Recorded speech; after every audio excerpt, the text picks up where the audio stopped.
Hey, and welcome back to the Michael Lofton Show. Today we're diving into one of the strangest episodes in church history. This better be good. The infamous Cadaver Synod. Imagine politics so cutthroat that a pope put his dead predecessor on trial. Wait, what? That actually happened though. You heard that right. A pope dug up the corpse of his predecessor and put him on trial. So here's how it went down. The story begins in the 9th century, a time when the papacy was like a medieval version of the Game of Thrones minus the dragons, but plenty of backstabbing. Oh, this is good. Popes didn't reign for long. Some lasted only weeks, others months, and one dude lasted a meager 13 days. Now that was short and sweet. Enter Pope Formosus, a decent enough pope who made some powerful enemies. He got on the wrong side of a man named Lambert of Spoleto. Think of him as the guy who never got invited to parties but still insisted he was the most important guest. You know, because I'm the best ever. Lambert didn't like Formosus because Formosus had backed a different emperor. A classic wrong team move, basically. Now, Formosus dies peacefully in 896, but that wasn't the end. In 897, Pope Stephen VI, a Lambert supporter, decided the best way to handle political tension was to dig up Formosus's rotting corpse, dress him in papal vestments, and put him on trial. Yeah, I did that.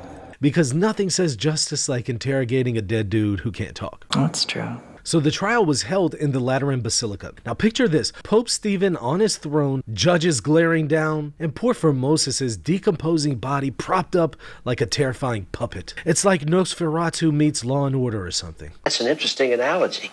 A deacon was assigned to speak on Formosus's behalf, because obviously he couldn't speak for himself, but you just know he was in heaven, probably wanting to say, You wanna argue? I can't argue with you. Leave me alone. So after the deacon tried to defend the Pope, Pope Stephen ranted, accusing Formosus of violating canon law by becoming Pope when he had previously been the Bishop of Porto. He argued that Formosus couldn't have been a valid Pope since he had been a bishop of another see when he was elected, which is kind of odd since numerous popes were previously bishops of other sees when they were elected. But okay, so what was the result of the trial? Formosus was found guilty. Well, yeah, of course. And his papal vestments were stripped from his corpse. All of Formosus's ordinations and acts as the Pope were declared null and void, so everything he did was considered invalid, and everyone he ordained had to get reordained. Then they hacked off Formosus's fingers that he used for ordinations. I guess they feared that a decomposed corpse could still ordain someone, I don't know. Formosus was then dumped into a pauper's grave, but even that wasn't enough. No, we are not done here.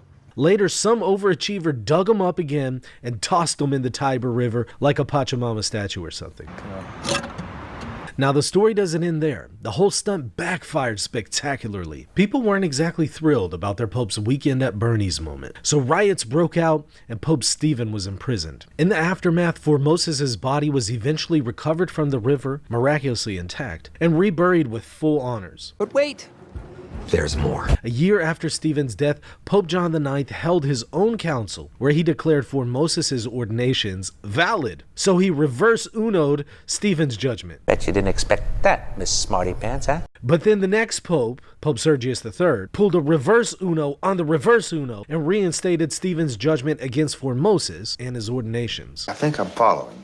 And then he declared that his predecessor's ordinations were invalid, so everybody ordained by his predecessor had to get reordained again. Are we really doing this again? So you have one pope ordaining some dudes, another pope declared those ordinations null, another pope came back and said the ordinations were legit, and then another pope came back and said they were null, and also my predecessor's ordinations were null. It's like the Spider-Man meme meets medieval popery or something. So what's the point? Well, the Cadaver Synod shows us just how messy church politics can get when power and ego collide. But despite the madness the church endured, although it still hasn't explained how Formosus's ordinations could be declared null and void, given the church's position on the sacramental character of ordinations and how they can't be undone. We should probably pretend that didn't happen. Be that as it may, I want to know your favorite weird moment in church history. Be sure to leave the answer in the comment section and don't forget to hit the subscribe button. Until next time, keep learning, be discerning, and seek the truth. I'll see you soon. Hey, have you been benefiting from this channel but you're not supporting it? You're definitely guilty. Get